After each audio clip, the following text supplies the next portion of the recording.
Siapa menjamin istrinya dengan penuh, bukan penuh jengkel, penuh tanggung jawab. Kau kuatkan di saat aku lemah, kau menopang di saat ku merasa gagal. Suami sebagai kepala dan imam dalam keluarga. Tapi bukan suami saya yang dengar, istri juga dengar, anak-anak juga dengar, karena besok-besok jadi suami juga. Pembacaan terambil dari Efesus pasal 5 ayat 22 sampai ayat yang ke-33. Efesus pasal 5 ayat 22 sampai ayat yang ke-33. Firman Tuhan berkata demikian.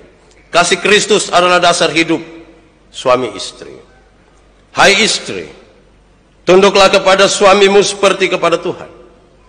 Karena suami adalah kepala istri, sama seperti Kristus adalah kepala jemaat. Dialah yang menyelamatkan tubuh. Karena itu, sebagaimana jemaat tunduk kepada Kristus, demikian jugalah istri kepada suami dalam segala sesuatu. Hai suami, kasihilah istrimu sebagaimana Kristus telah mengasihi jemaat dan telah menyerahkan dirinya baginya untuk menguduskannya, sesudah ia menyucikannya dengan memandikannya dengan air dan firman, supaya dengan demikian ia menempatkan jemaat di hadapan dirinya dengan cemerlang, tanpa cacat atau kerut atau yang serupa itu, tetapi supaya jemaat kudus dan tidak bercela. Demikian juga suami harus mengasihi istrinya sama seperti tubuhnya sendiri. Siapa yang mengasihi istrinya mengasihi dirinya sendiri.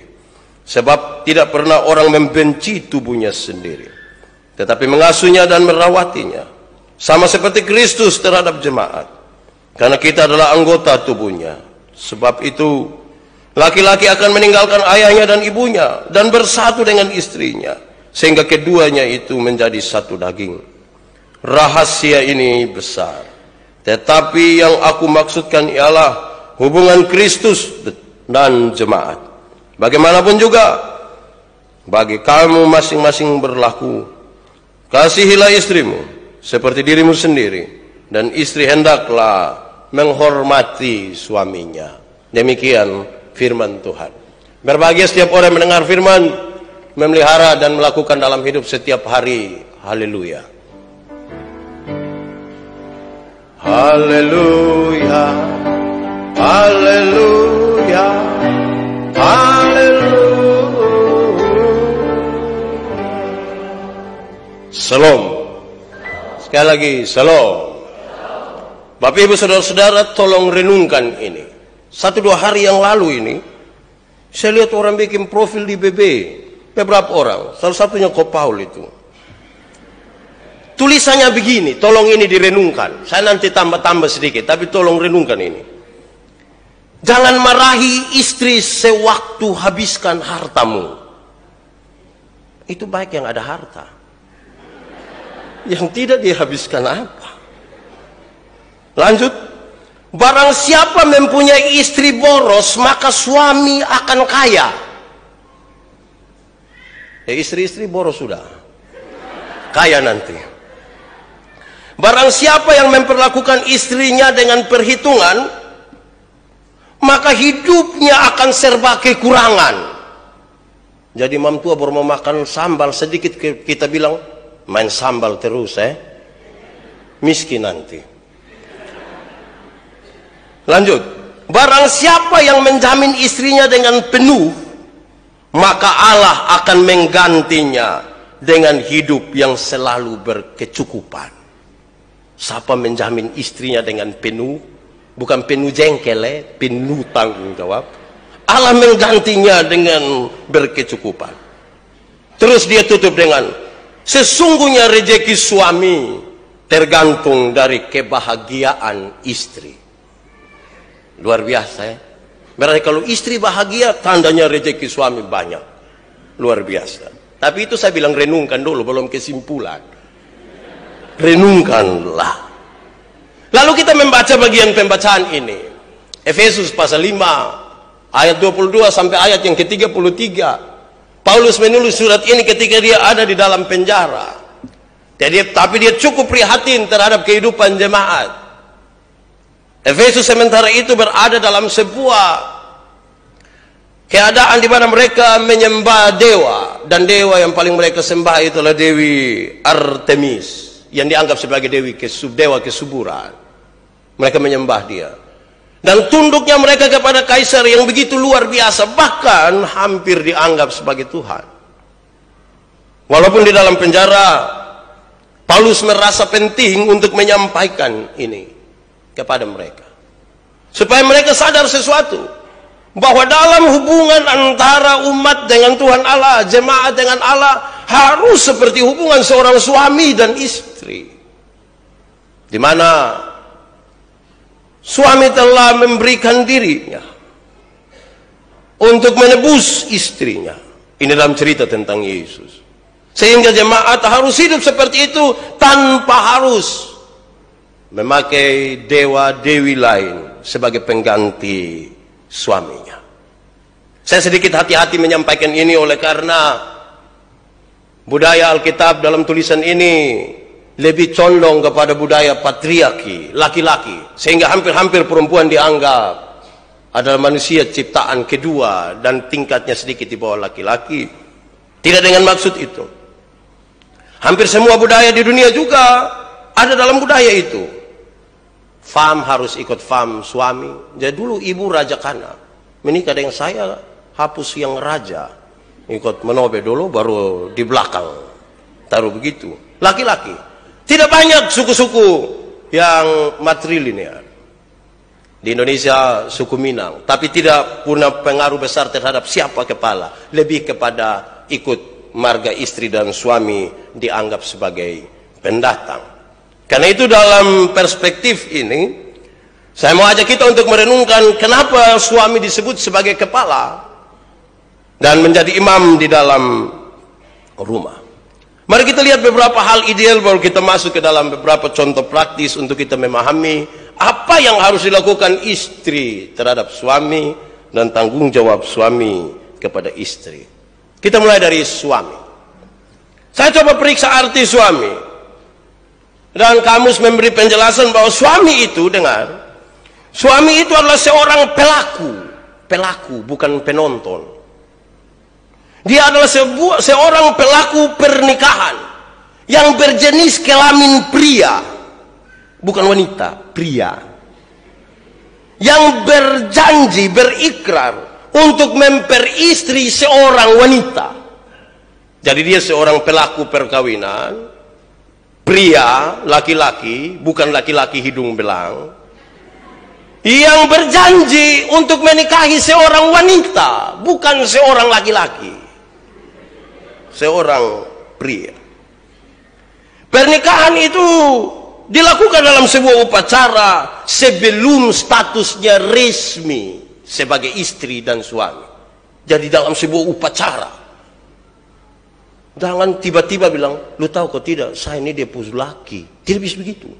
Ada upacara menuju ke situ.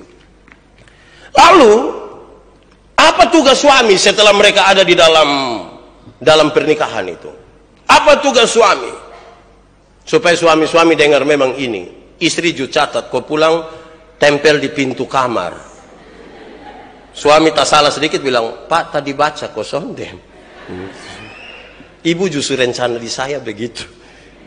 Satu, suami punya tugas itu mengajarkan agama dan hukum-hukum kepada istrinya. Mengajarkan agama dan hukum-hukum kepada istrinya. Harus. Dia punya soal adalah kalau suami tidak tahu agama. Dia tanya, bilang, itu hari saya agama apa itu yang jadi masalah. Dia mau ajar agama apa, akhirnya dia ajar semua agama. Jadi masalah. Suami bertanggung jawab mengajarkan agama dan aturan-aturan hukum, terutama hukum-hukum agama kepada istrinya. Kedua, suami bertugas untuk menemukan kelebihan istri. Saya ingin pakai bahasa-bahasa positif.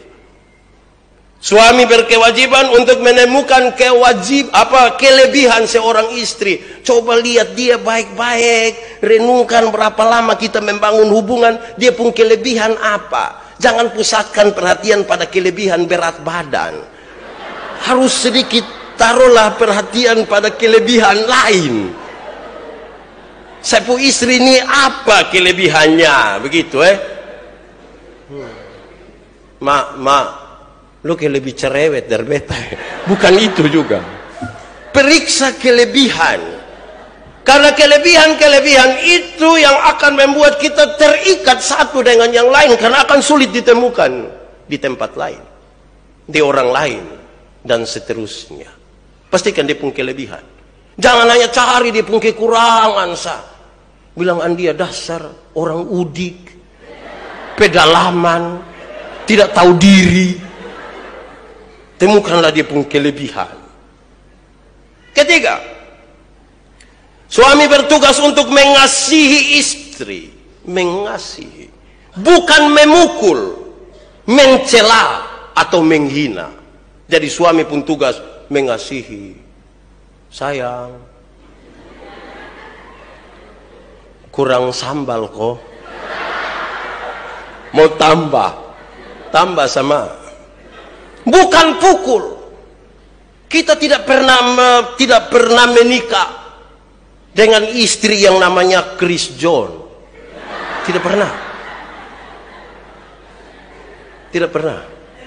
Kita menikah dengan seorang istri, seorang perempuan yang butuh dikasihi, bukan butuh dipukul. Angkat tangan suami-suami yang biasa pukul istri. Tidak ada di sini Bagus. Tuhan memberkati saudara-saudara. Atau ibu-ibu yang biasa kena pukul, angkat tangan. Jangan berani angkat tangan pulang kena pukul. Itu bahaya Jadi mengasihi. Jangan KDRT. 80% kasus yang ditangani oleh Polda NTT itu adalah kekerasan dalam rumah tangga. Istri pukul suami, suami pukul istri, orang tua pukul anak, anak lawan orang tua. Jadi itu hari dong bilang, belum kenal maka tak sayang. Saya bilang apa? Jadi kenal pasti sayang. Belum tentu. Karena suami yang pukul istri itu dia kenal dia pun istri, bukan dia tidak kenal. Bukan mencela. Andi tadi saya bilang, jangan kawin orang rote. Ini bukan mencela. Gitu Saya bilang kawin sesama Timor, lu tidak mau. Jadi bukan mencela. Bukan menghina. Andia kamu dari keluarga miskin, untung lu kawin ame betan, lu hidup agak sedikit baik. Untuk. Dia bukan menghina Seperti apapun kita pun posisi, jangan menghina. Karena dia istri. Lanjut. Suami punya tugas adalah menafkahi dengan tulus. Memberi makan. Memberi perhatian. Berikan dengan tulus. Jangan sampai pulang bilang, ini yang lu pesan nih, ame lu puas. Ame. Sebentar beli lu muka asam lah Tidak begitu Tulus dikasih, bikin kejutan. Suruh mama keluar terus taruh babah di dalam kamar bersengaja bikin tidak tahu.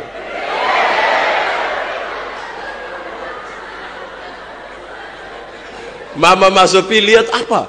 Pakaian kotor semua.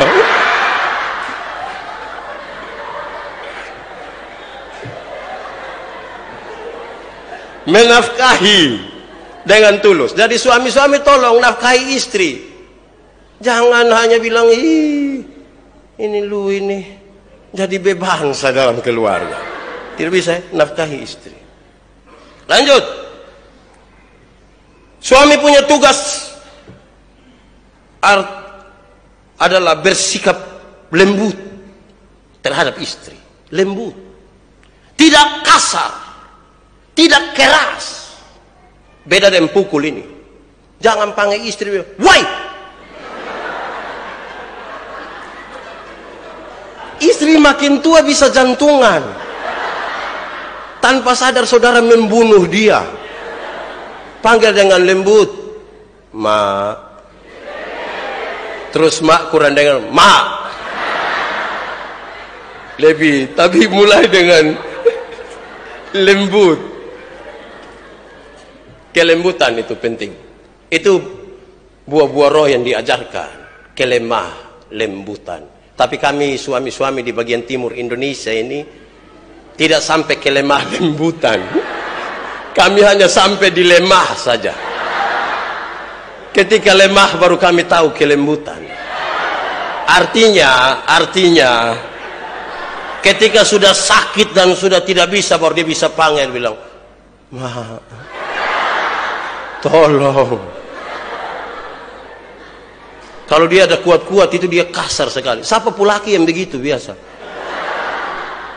Bertobat sudah ini hari lagi sedikit ini. Berikut,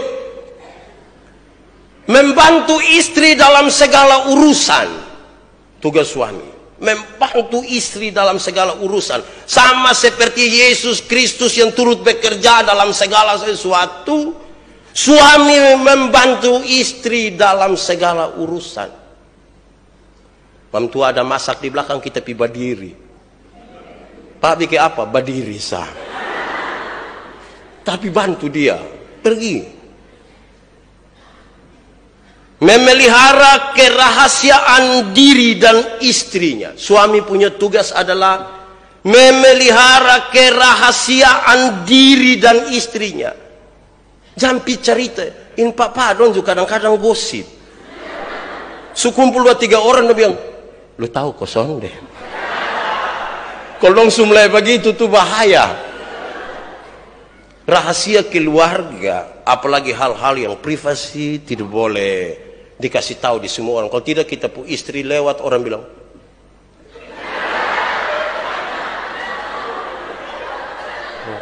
dia berhenti. Menjaga, itu suami pun tugas. Berikut, ini dia pun poin ada 20 kok. Suami punya tugas adalah setia. Bila perlu tiap hari menyanyi setia-setialah. Setia sampai mati, setia. Tahu arti kata setia? Apa itu? Bukan di setiap tikungan ada setia. Setia sampai mati. Yang berikut, saya cepat-cepat karena ini ada 2 halaman. Berikut, suami punya tugas adalah berlaku adil. Berlaku adil, seimbang. Beli rokok 1 bungkus, jangan isap sendiri. Bilang mama, ini penyakit ya, kita 2 bagi 2, lu setengah, saya setengah. Adil. Kita bagi 2 secara baik. Sama situ hari Pak bilang, kalau istri minta beli lipstik, beli. Mama, ini yang harga 249.000 ini. Pakai, jangan sampai mama bilang, papa beli lipstik. Jangan, lu makan sirip pinang saya. Cukup. Jangan. Berlaku adil.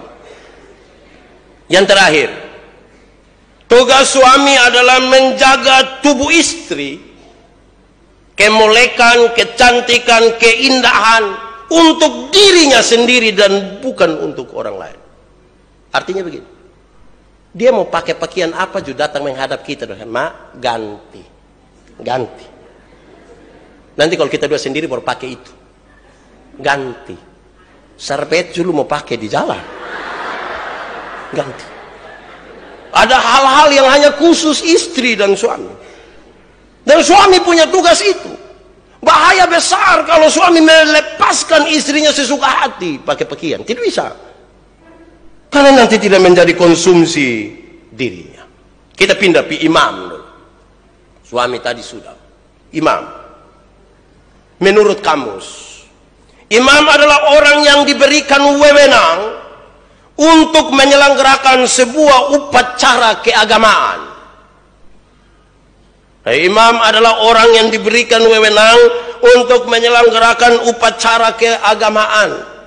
Saya coba periksa dan kemudian saya coba untuk kutip pertama Petrus pasal 2 ayat 9. Tetapi kamu adalah bangsa yang terpilih, umat yang rajani, bangsa yang kudus, umat kepunyaan Allah sendiri, supaya kamu, ini tugasnya, supaya kamu para imam memberitakan perbuatan-perbuatan besar dari Dia yang telah memanggil kamu keluar dari kegelapan kepada terangnya yang ajaib. Ini tugas yang paling sulit dilakukan oleh seorang suami, yaitu mengadakan upacara-upacara keagamaan di dalam rumahnya, yang terus akan memberitakan perbuatan-perbuatan Tuhan yang ajaib, yang membawa dia keluar dari kegelapan ke dalam kehidupan terang yang dari Allah. Cek, ada berdoa atau tidak? Tidur berdoa atau tidak? Baca Alkitab atau tidak? Dan suami sebagai imam melakukan itu, membawa suami lain, istri, anak-anak untuk melakukan upacara itu. Saya pakai kata upacara ini tidak berarti ada yang pemimpin upacara, komandan pasukan, siap, glok, tidak begitu. Tapi menuntun mereka untuk ada di dalam tanggung jawab itu. Karena itu suami-suami harus tahu berdoa. Suami-suami harus tahu 10 hukum di mana. Jangan sampai bilang, 10 hukum di mana, Le Adi?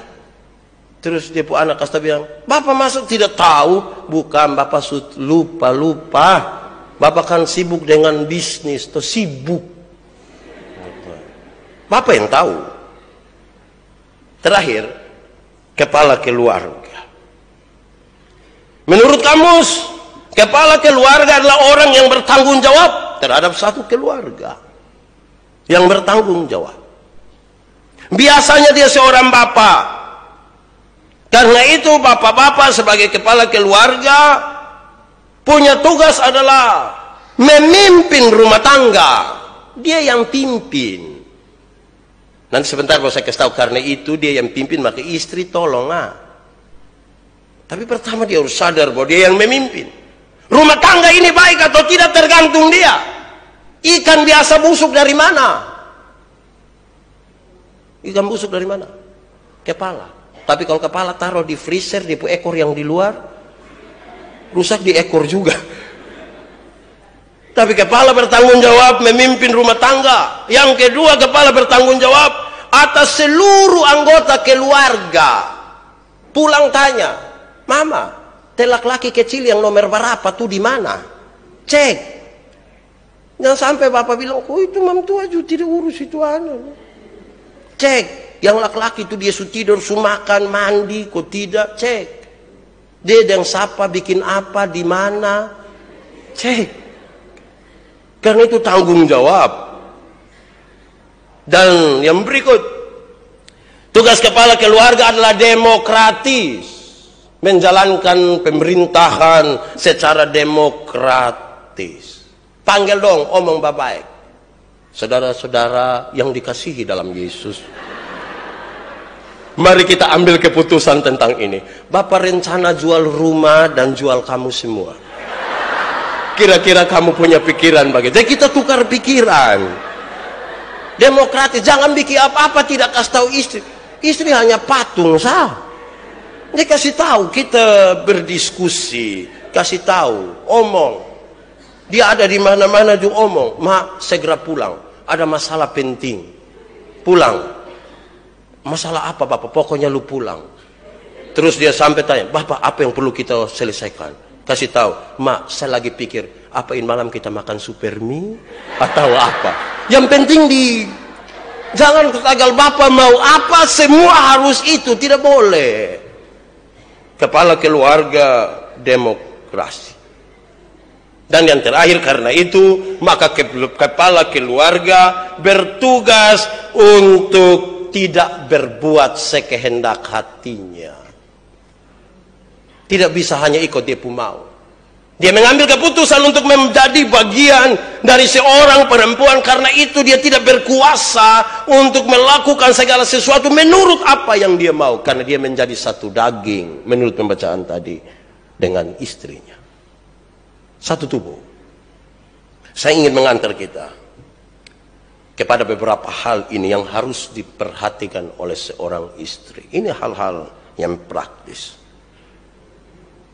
Kepada saya dituliskan sebuah cerita kecil. Saya cerita agak tidak baik, saya membacakannya bagi kita. Cerita itu kira-kira begini. Dilihat dari usia, beliau sudah tidak muda lagi. Usia yang sudah senja, bahkan sudah mendekati malam. Umur Pak Suyatno 58 tahun. Kesehariannya diisi dengan merawat istrinya yang sakit. Istrinya juga sudah tua. Mereka sudah menikah kurang lebih 32 tahun. Mereka dikaruniakan 4 orang anak. Disinilah awal cobaan menerpa mereka. Setelah istrinya melahirkan anak keempat, tiba-tiba kakinya lumpuh dan tidak bisa digerakkan lagi. Hal itu terjadi selama kurang lebih 2 tahun. Menginjak tahun yang ketiga, seluruh tubuhnya menjadi lemah, bahkan terasa tidak ada tulang lagi. Lidahnya pun sudah tidak mampu digerakkan lagi. Dia lumpuh total. Istri. Setiap hari Pak Suyatno memandikan istrinya, membersihkan kotoran, menyuapkan dia, dan mengangkat istrinya ke atas tempat tidur. Sebelum berangkat ke tempat kerja, dia meletakkan istrinya di hadapan televisi supaya istrinya tidak berasa kesunyian sendiri. Walau istrinya tidak dapat berkata-kata, tetapi dia selalu melihat istrinya dengan tersenyum. Dan Pak Suyatno masih berasa beruntung karena tempat kerjanya tidak begitu jauh dari rumahnya, dekat saja. Sehingga siang hari dia boleh pulang ke rumah untuk menyuapi istrinya. Petangnya dia pulang untuk memandikan istrinya, menggantikan pakaian. Dan selepas maghrib dia temani istrinya untuk nonton televisi, bercerita apa yang dialami seharian. Padahal istrinya tidak bisa bicara. Walaupun istrinya hanya mampu memandang, tidak mampu memberikan respon, tapi Pak Suyatno sudah cukup senang, bahkan dia selalu menggoda dan bergurau dengan istrinya setiap kali menjelang tidur. Padahal istrinya tidak memberi respon. Rutin. Ini selalu dilakukan, bahkan Pak Suyatno melakukan ini lebih dari 25 tahun. Dengan sabar dia merawat istrinya. Bahkan sambil membesarkan keempat buah hati mereka. Sekarang anak-anak mereka sudah dewasa, tinggal bungsu yang masih kuliah. Pada suatu hari, keempat anak Pak Suyatno berkumpul di rumah orang tua mereka, sambil menjenguk ibunya. Karena setelah menikah mereka tinggal dengan keluarga masing-masing di tempat yang berbeda. Hari ini mereka berkumpul mau lihat ibu mereka. Dan Pak Suyatno tetap merawat ibu kepada anak-anaknya. Dan yang dia inginkan hanya satu. Semua anak-anaknya sukses, berjaya. Dengan kalimat yang cukup hati-hati, anak yang sulung berkata, "Pak, Bapak, kami ingin sekali merawat ibu. Semenjak kami kecil, kami melihat Bapak merawat ibu. Dan tidak ada sedikit pun keluhan keluar dari bibir Bapak. Bahkan Bapak tidak izinkan kami untuk menjaga ibu." Dengan air mata berlinang, anak itu melanjutkan kata-katanya. Dia menangis. Dia berkata, "Sudah yang kali keempat kami mengizinkan Bapak menikah lagi. Kami rasa ibu pun akan mengizinkannya. Bila Bapak akan menikmati masa tua dengan berkorban seperti ini, kami sudah tidak sampai hati melihat Bapak kami seperti itu. Pak, kami berjanji akan merawat ibu dengan sebaik-baiknya secara bergantian kami semua. Ujar anaknya yang sulung merayu bapaknya. Pak Suyatno memberi jawab hal yang sama sekali tidak pernah diduga oleh anak-anaknya. Dia bilang begini, anak-anakku, jikalau hidup di dunia ini hanya untuk nafsu, mungkin Bapak akan berkawin lagi. Tetapi ketahuilah, dengan adanya ibu kalian di samping saya, itu sudah lebih dari cukup. Itu sudah lebih dari cukup. Dia telah melahirkan kalian. Sejenak kerongkongannya tersekat, tertahan di sini. Kalian yang selalu kurindukan hadir di dunia ini dengan penuh cinta yang tak dapat dinilai dengan apapun. Coba kalian tanya kepada ibumu, apakah dia menginginkan keadaannya seperti ini? Coba kalian tanya, apakah dia mau dia lumpuh seperti ini?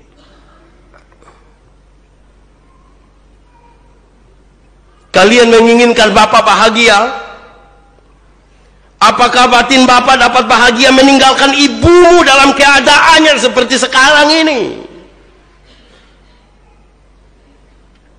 Kalian menginginkan Bapak yang masih diberi Allah kesehatan yang baik dirawat oleh orang lain?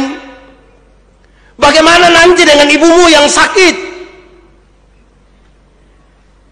Lalu meledaklah tangis anak-anak Pak Suyatno.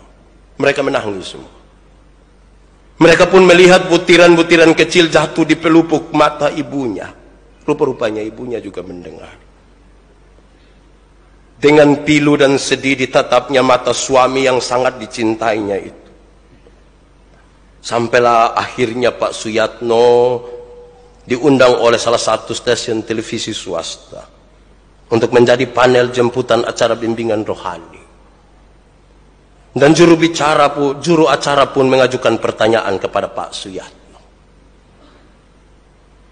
Kenapa Bapak mau bertahan lebih dari 25 tahun untuk merawat istri yang sudah tidak mampu berbuat apa-apa lagi?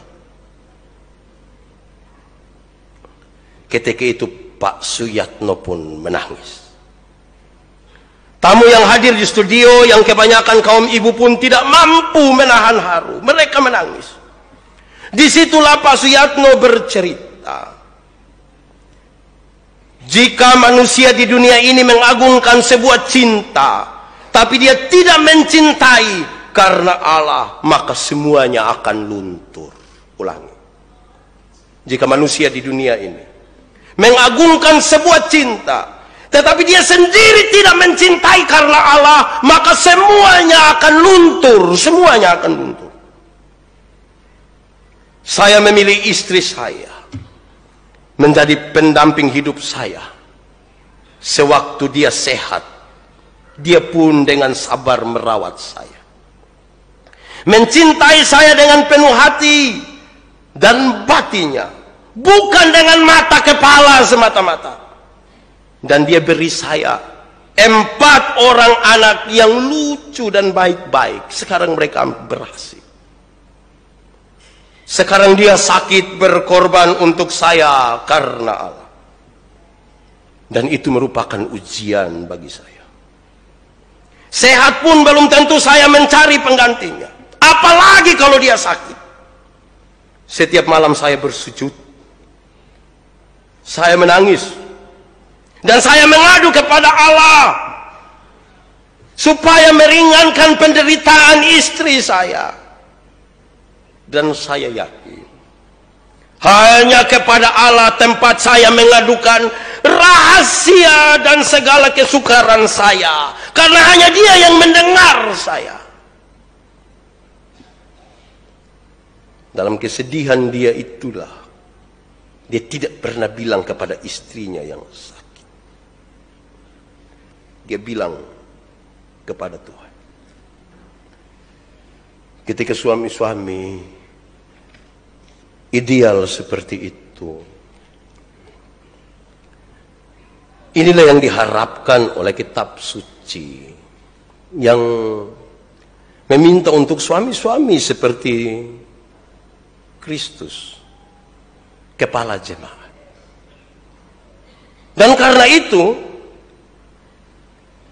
apa yang harus dilakukan sekarang? Nah, kita terlalu sedih lah.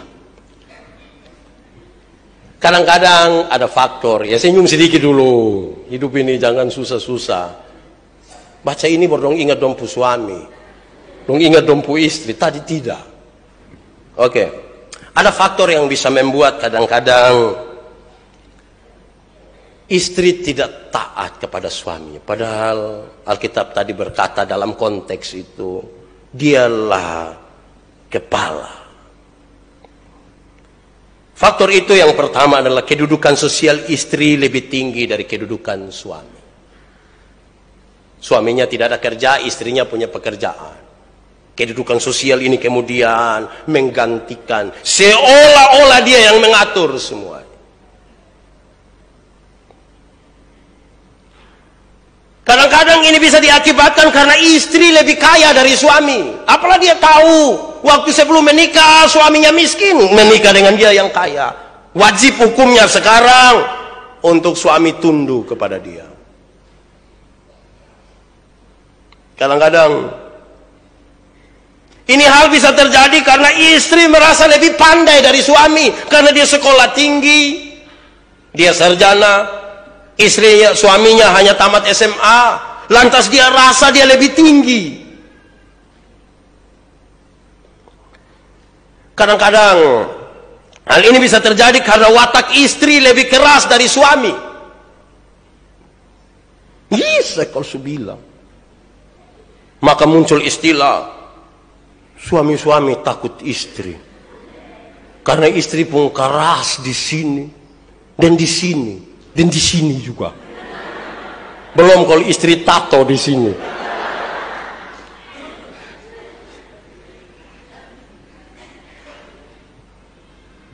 Apalagi kalau istri berasal dari lingkungan budaya yang menempatkan perempuan lebih tinggi dari suami. Apalagi kalau istri tidak mengerti tuntutan agama yang menempatkan istri dan suami pada ketentuan yang sebenarnya.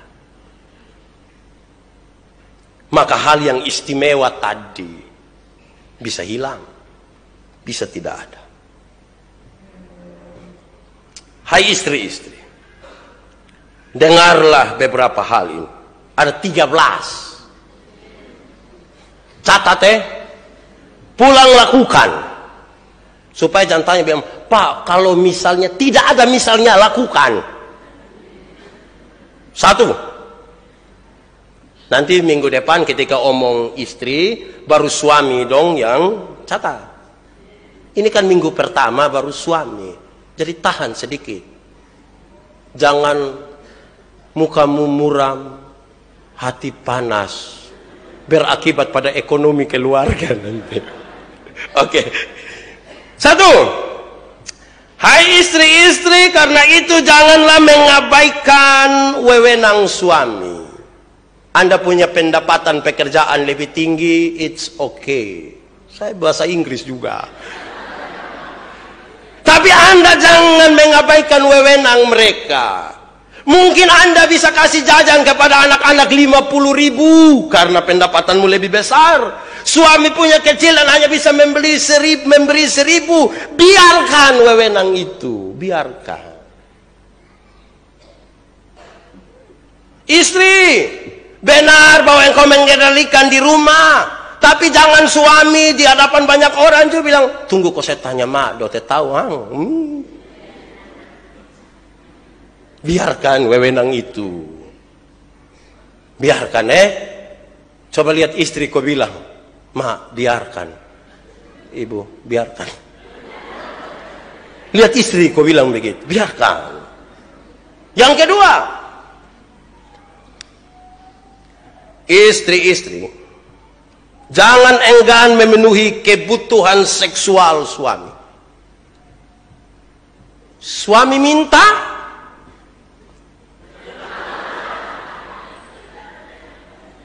Tapi jangan bilang, lu sonto yang orang capek. Yang begini-begini yang beta mau keluar dari rumah nih. Tapi Pak Dong, nanti besok minggu depan baru omong soal Pak Dong, tolong mengerti. Ibu juga kadang-kadang capek. Tapi ini kan bukan bagian saya omong.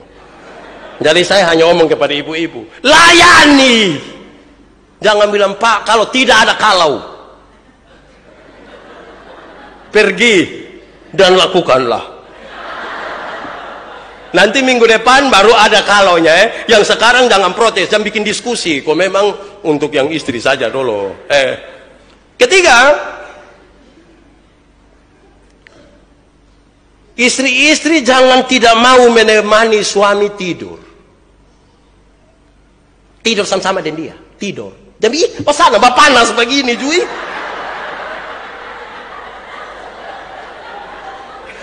Tidur. Usir dia pi betul baru tahu.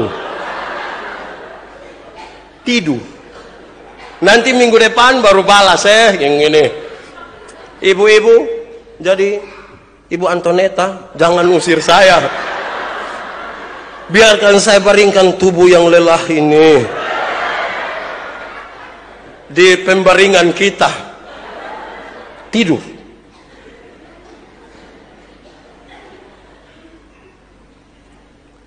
Istri-istri yang kelima ini, jangan memberatkan beban belanja suami. Suami jalan pikiran, kok ibu pun pesan ini ngeri. Padahal dia tahu bapak sudah ada apa-apa, dia hanya hidup di pesan. Terus dia pakai kalimat catatan di bawah, yang punya telinga hendaklah mendengar. Tergerak di hati. Jangan terlalu dulu. Tuntutan memang benar bahwa itu tas bagus, itu sepatu bagus, itu semua benar. Mau tolong sesuaikan dengan suami pun keadaan. Kalau tidak dia umur 40 sama ke 73. Jadi sesuaikanlah dengan dia, kesian dia tuh. 6. Ibu-ibu jangan tidak mau bersolek untuk suami. Tolong berias sedikit. Kok suami lihat dah, dia segar sedikit. Tolong ganti itu daster tuh. Yang itu hari saya bilang, beda toh yang bau acam dan bau asam. Itu beda toh. Bau asam, bau acam itu biasa ditujukan kepada anak-anak. Sini kok papa cium dulu. Bau acam. Menggemaskan begitu, mau cubit. Bayangkan kalau mama dekat terus bapak bilang, lu semandi ke belum? Itu masalah tuh Tolong bersolek. Jangan keluar mau pi acara dulu baru dia mandi 3-4 jam. Di rumah dia ancur. Tidak bisa. Tolong bersoleklah bagi suami. Tetap di rumah cantik supaya orang bilang, itu Ibu Antoneta tuh. Mau di rumah makan, di mana-mana semua. Tolong bersolek. Saya suka lihat ibu-ibu di Agape itu don cerah-cerah semua. Mudah-mudahan di rumah juga gitu Dan sampai di rumah kita dia berambut dan semua berdiri begini. Tolong bersolek juga bagi suami. Berikut. Istri-istri jangan merusak kehidupan agama dari suami. Jangan merusak kehidupan agama suami. Jangan. Istri dukung. Kalau suami mau berdoa, istri dulu deh anak-anak selalu pipit-pita dan kemarin cuci pakaian. Dukung. Jangan bikin rusak dia. Dukung. Dia mau pergi ibadah kaum bapak, dukung. Bapak beta antar. Beta tunggu deh Om Simon don di luar. Bapak ibadah. Tapi dukung dia. Jangan bapak mau pergi ibadah kita bilang jangan lu tiap hari di luar sah. dukung dia ibadah. Pi. Tapi jangan pipi terus. Ingat pulang juga. Jadi istri jangan dulu bab tua rajin ibadah, sekarang tanggal kawin ame dia. Kita tanya 2 tahun dia datang 4 kali. Jangan. Dukung. Yang berikut ke-8. Istri-istri jangan menyampingkan. Itu kalimat kepususan lain. Jangan geser kepentingan suami. Suami dahulu. Anak-anak, kamu jangan makannya biar papa saya yang makan. Jangan geser kepentingan suami. Suami tetap harus diperhatikan. Karena laki-laki juga ingin dimengerti. Bukan hanya perempuan. Laki-laki juga ingin dimengerti. Saya juga minta dimengerti. Ke-9. Ibu-ibu dengar. Jangan keluar rumah tanpa izin suami. Kesau. Pak, mama ada main futsal nih.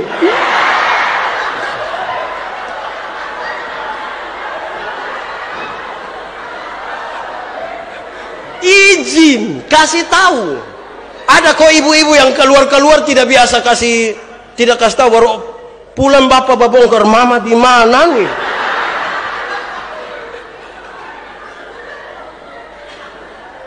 Izin. Karena kita terikat dalam pernikahan. Jangan jalan-jalan sah. Lu dulu. Izin. Suka berapa itu? Ke-10.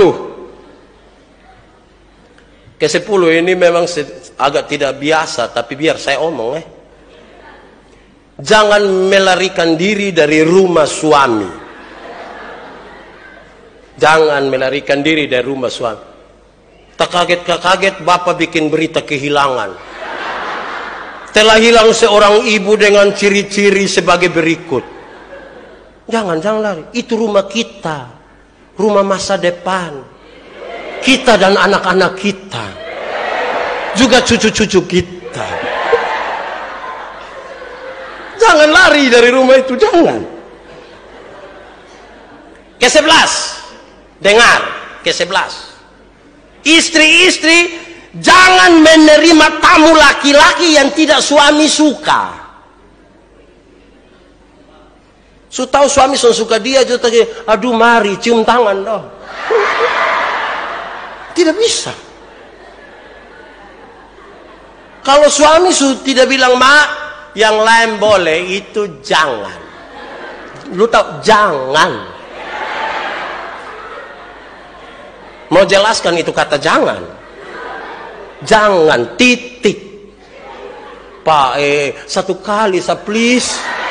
Tidak, jangan. Nanti besok baru ibu-ibu juga bilang, jangan terima perempuan yang tidak kami suka. Yang mana tuh mak? Semua.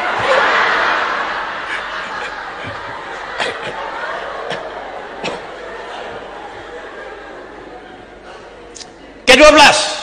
Ini semua terakhir. Ke-12. Ini hari gereja lama. Lagu saya 8. Khotbah 3 jam. Pulang langsung pakiau, habis. Ke-12. Dengar ibu-ibu. Ibu-ibu tidak boleh menerima jamahan dari laki-laki lain. Tidak boleh. Juga dari perempuan lain. Tidak boleh. Suami sah. Jelas? Saya naik oto menuju ke Atambua baru-baru. Di itu oto samping tulis. Kalau 6464H jangan bikin ke plat kuning. Mengerti di arti?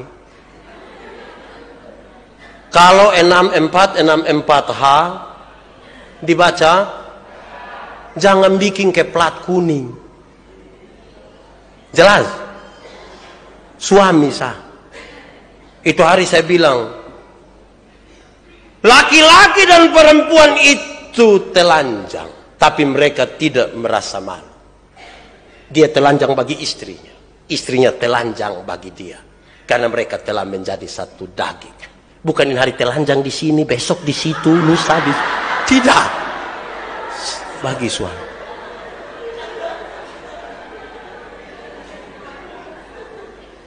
Terakhir, ke-13. Sucatat. Kalau belum boleh hubungi saya. Nomor HP 081. Terakhir.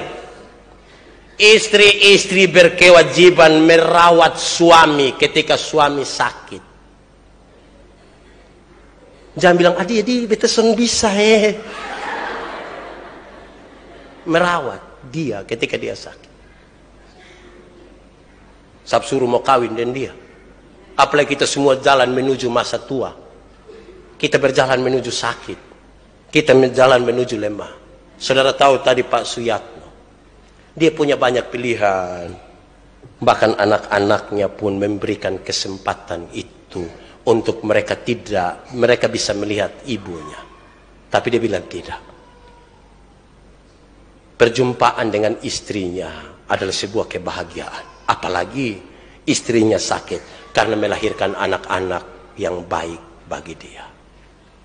Dia bertanggung jawab untuk mengasihi.